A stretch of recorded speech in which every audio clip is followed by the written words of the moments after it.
Hey Axel, can you hear me? Yep. First of all, thanks a lot for joining me on the new season of my podcast. I've always been a huge fan of your music and of Graveyard, obviously. So yeah, it does mean a lot for me to have you here. Thanks. Thank you. Okay, by the way, congratulations for your new band. Oh, thank you. It's awesome, and it only has two songs recorded, but it's already very interesting, and it's always on my Spotify. Yeah, it's fun. Me and John has known each other for a really long time, and we started Spiders together too, and toured together before that too with Witchcraft and Graveyard. So I guess it's a sign of that music is a great way of hanging out with your friends too. Yeah, and it felt like it has a lot of personality for a band that's just starting. And it's completely different from Graveyard as well, the way it Yeah. sounds. It's I guess it's well, you'll hear it when the album comes out, but it has a lot more punk, I'd say, to it than the stuff we've done before.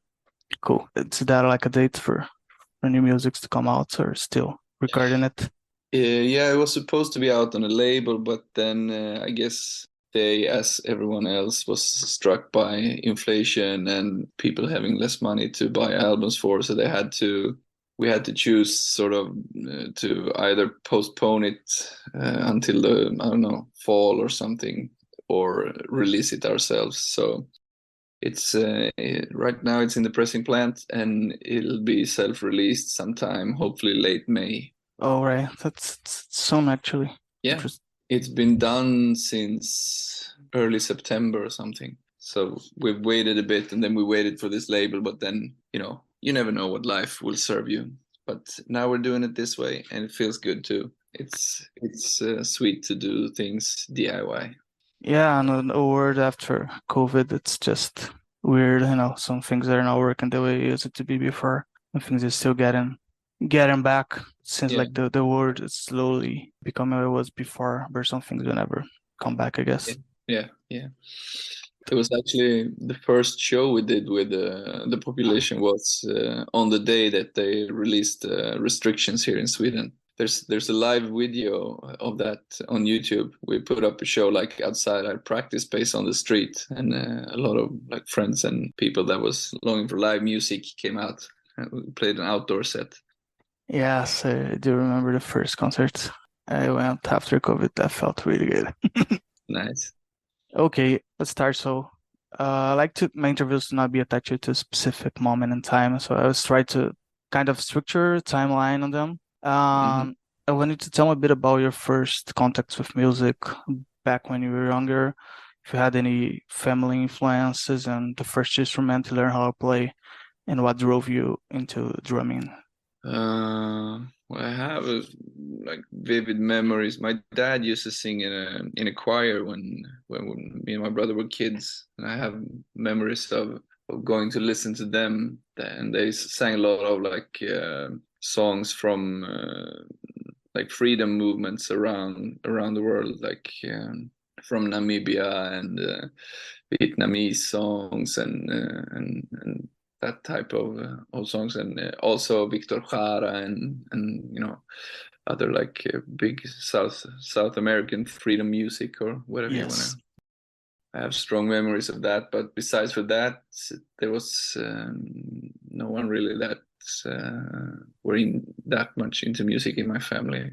Then I played when I was 10. I played guitar for a bit, acoustic guitar, but then I asked my teacher to if I could play some more like rock or punk music, and they came back with like an Icelandic folk tune and the lead theme to a popular Swedish TV show, and then I quit. And then I started like together with some friends, we started to try to play rock music on the like a youth club that was like attached to our school in the where we grew up, and that's how it started, I guess. But I remember being a kid, I was like banging on stuff, and my teacher always used to take my pencils away from me because I couldn't keep from like drumming with them on my in class and so on. Yes, I know when you decided like to switch from guitar to drumming. I guess I quit guitar when I was 12, maybe. So that was only like 2 years or something. Cool. Let's move on a bit. In the second question, we got a bit into politics, but not that much, I promise. I've started working with interviews, I've heard about and I noticed myself that there are so many awesome rock and roll bands coming from Sweden, especially in the Mm. last 20 years, and something that made me a lot curious, like right from the beginning.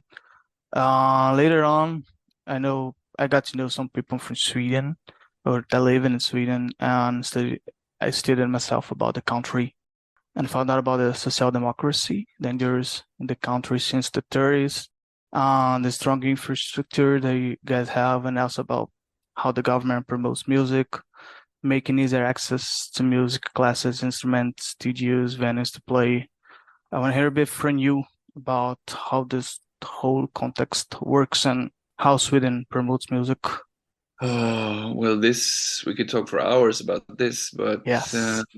well, and for starters, like right now, we have a very right-wing government that has a Bolsonaro type of guy. I don't know It's if like your average listener is a Bolsonaro fan, but I not can at safely all. say that I'm not. We have a weird situation with like three parties that are actually in government, but they're supported by fascist party, like so they're only in government because the fascist party lets them and support, and they had to like take their propositions and make new laws, and so it's really awful. It's a terrible situation in Sweden, as with the rest of, or like many countries across the world and in Europe. It's a new wave, I guess, of fascism in the Yeah, whole world.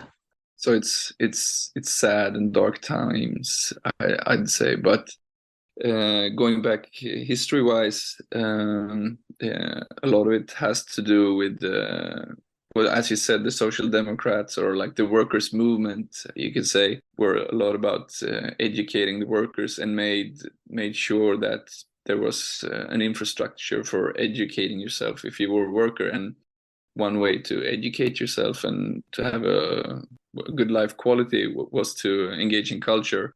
So they slowly built up a system for that that is still around, where you sort of can get help with funding for your practice space and so on. And there's that's a big structure, but it's been under attack lately. And then we have pretty good like music in school, but then I guess success breeds success too. So I grew up in a city called Örebro.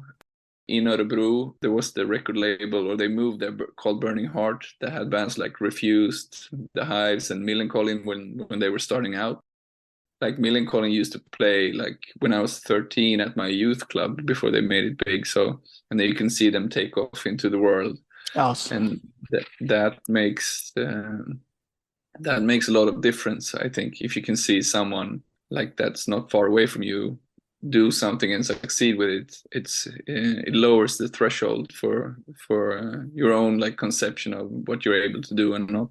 So that for me personally was a big help. And then as you're engaged in music, you see friends making it, and then hopefully we've done that with others too, to show that it's possible to play music on the kind of level that you wish. Yes, awesome. Yeah, in Brazil totally don't have anything like that.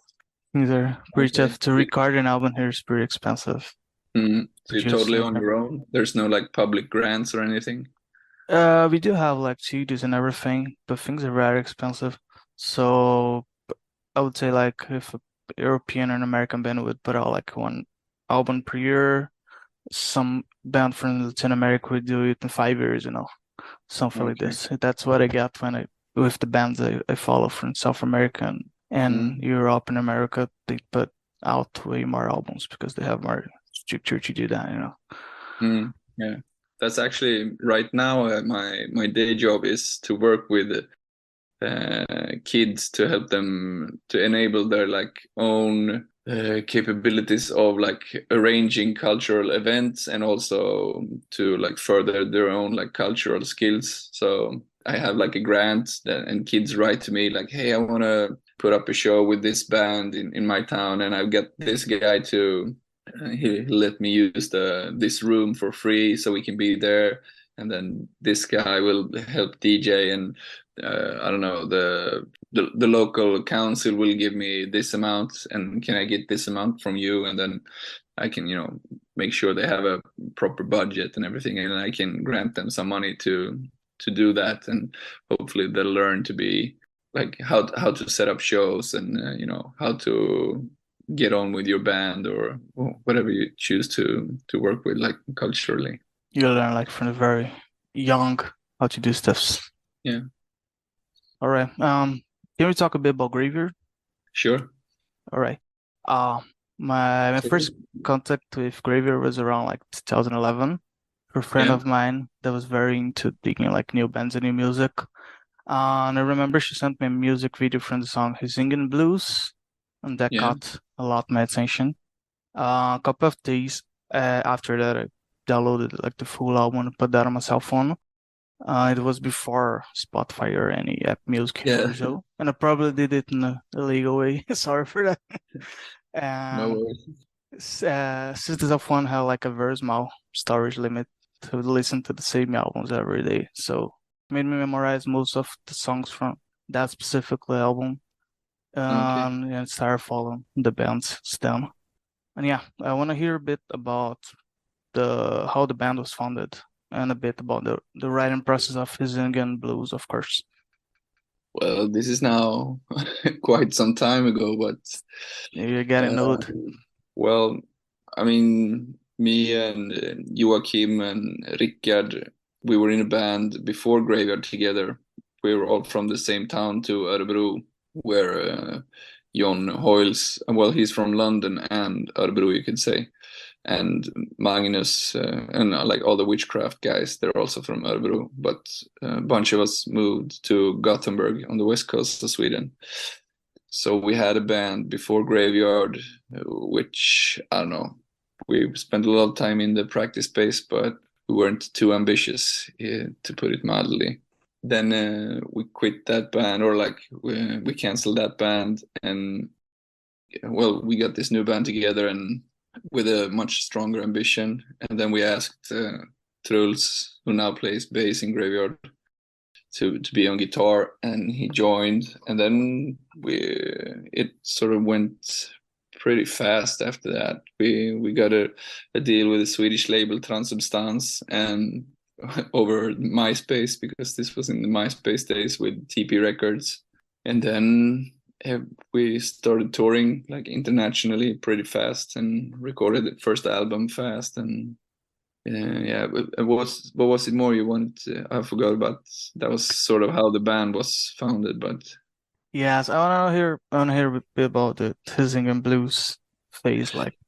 yeah, we wrote that in As I Remember. I mean, if you ask the other guys, they might have other versions, because this was so long ago and my memory isn't the best. But we wrote it like in periods. Like we toured for a bit, and then we were at home and wrote and recorded for a bit, and then that went on for a while. But like for the time in the studio, I remember it as being very playful. We were experimenting, and you know, I mean, it was the second album, but in a way, it also felt like the first album. Like it was another first album, because we could feel like things taking off. I don't know if it makes sense, but we didn't feel that much pressure, and we had a lot of fun, and we had time to try out the songs while touring, and it was, yeah, very playful and fun times. It's quite a Don, who has produced a number of albums and worked with big artists. It's quite a small studio, but he's very devoted to his work. Sometimes you even got to stop him, because he can't stop working on something until he thinks it's properly finished. But it's like he doesn't have a time limit for that. He can keep on going and going and going until it's perfect. But I don't know. Sometimes you gotta settle for good enough, or I don't know, perfect to everybody except for one person. And That you was guys it. do it analogically? Yeah, yeah. Those two we did all analog. he's a tape lover, Don, and he also like old mixing consoles. He always has. I think I think he buys like a new mixing console every year because there's something that's just not right with the last one that's better with the next one. But then there's something with that one that you have to fix. But it was analog, and that's a good lesson too, because I think, you know, I mean, of course, there's a lot of advantages with recording with computers, and but there's something, if you have the limitations where everything is not like infinitely possible, it puts limitations on what you do, and that can be really creative too. You know, depending on what kind of limitations we're talking about, but putting like a framework to your creativity can make it blossom, I think. Yes, this is tend like to sound more live and more natural. Many bands are recording live nowadays, and I think it sounds, I don't know, way more raw and intense. The some digital And recordings. I mean, I like electronic music that's like, you know, never misses a BPM beat. But if we're talking about this type of music, I think there's you're missing out if you're doing it instrument by instrument. There's at least you gotta have like drums and bass together to create like a swinging feeling or like a glue in the music. Yes, we call it the kitchen here in Brazil. We Okay. record the kitchen first and then we record the other stuff over it. Uh, All right. How was like the writing process? Who would do the lyrics and the riffs, or everybody would come together with different ideas for for hitting Graveyard? blues, you mean? I would say for Graveyard as a whole. It was pretty collective. I mean, I haven't written any riffs ever. I wrote a lot of lyrics and we jammed a lot. Maybe people would come to a practice space with an idea, and then that would be developed by us four together. And then other times, one of the other guys would have a more finished idea, like for a song. And then sometimes Don Alsterberg would come and rearrange it a bit. Yeah, it was like everyone has been really open, as I remember it. I mean, this is a long time ago, to open for ideas, like, and for trying to do the songs in different versions. And yeah, we've always jammed, or we used to jam a lot, and I think that helped to maintain a sense of collective effort. Cool. Not sure if you want to talk about that, but I know we quit Graveyard. It was in 2016, 17. Not sure. When Graveyard Yeah. came to Brazil, we were not the band anymore. No. Well, the short version is it's the same as any rock and roll band. You can read any rock biography, and you can read about long tours, living on top of each other, bad communication, and not dealing with your problems at the point when you're supposed to deal with them, and then you get sick and tired of things, and then I just quit. You know, ask anyone who's been in a band; they'll be familiar with the situation, and Yes, I then can imagine it. that's I guess that's what I have to say about it. Were you involved like in the piece production, or you quit like the band before it Yeah, started? before Before it before. started. Okay. All right. And how was like the period after you left Graveyard and you started playing again? Not sure if you started Um, with the population right after.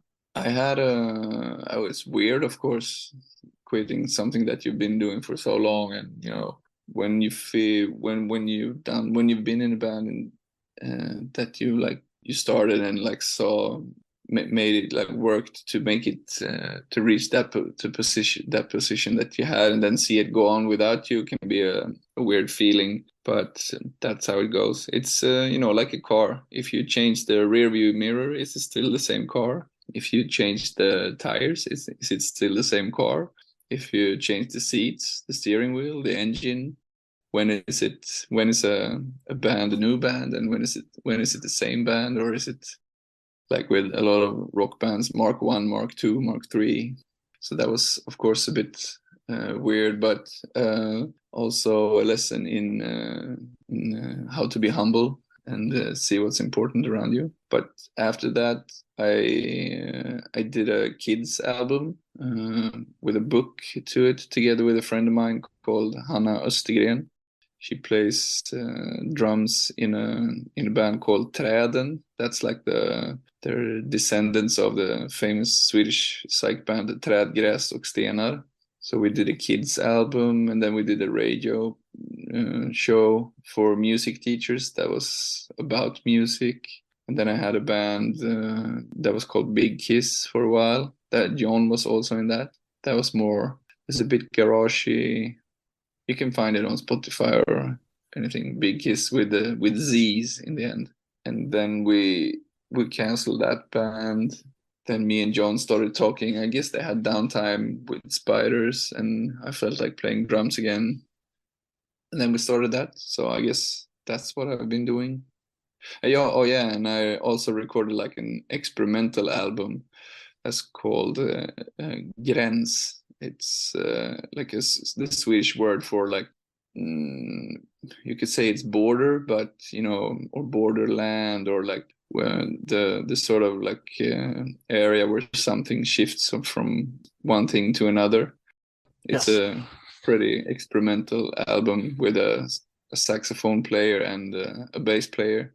It was put out by a Gothenburg label called Höga Nord Records. They put out a lot of electronic and experimental albums. I have a couple of friends in Rio de Janeiro that do some experimental music as well. And since you commented before about the Demo Suzuki interview, I kind of got that you're into progressive and experimental music. It's super I'm cool. into a lot of different, not like not not so much progressive as in Rush or whatever. You know, King Cream. I mean, of course, there's good King Crimson albums, but not that type of progressive so much. Yeah, I listen to a lot of different music right now. I listen to a lot of like new electronic. Sometimes it's dance, sometimes it's just experimental music from North Africa. There's a really interesting label called Niege Tapes, and also like the desert rock and that stuff from Sahel Sounds. And Cool. I want to ask you all those names after the interview. Then you yeah, can put sure. them in the description as well for people Yeah. to listen to that. All right. Um, yeah. You said you've been known John for a long while. You guys ever Yeah. first met?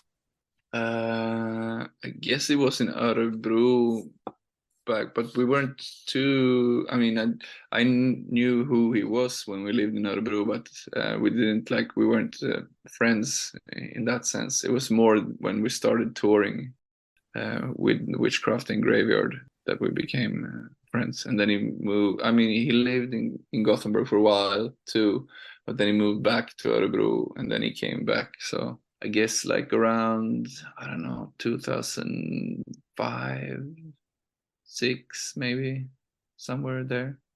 Yeah, it's been a while. Yeah. And yeah, as I stated like in the beginning of the interview, I found myself the population sounds a lot different from the Graver. Which influence you think that John brought to new influence that John brought to the band? Well, he does.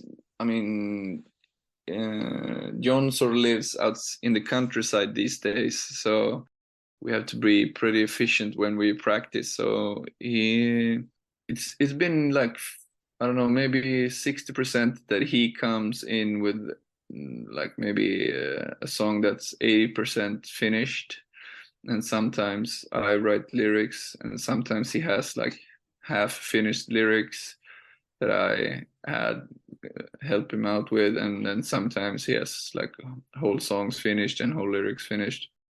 But then there's also been songs where we're just like, I don't know, I've started playing something on the drums that I like, and then he just, you know, jumps in, and then, oh yeah, that sounds good. And then, you know, a few of the songs we wrote like in 10 minutes. You know how it can be in the practice space. Like sometimes it feels like your hands are like playing out the song that's just there, and then all of a sudden you have a new song. Yes.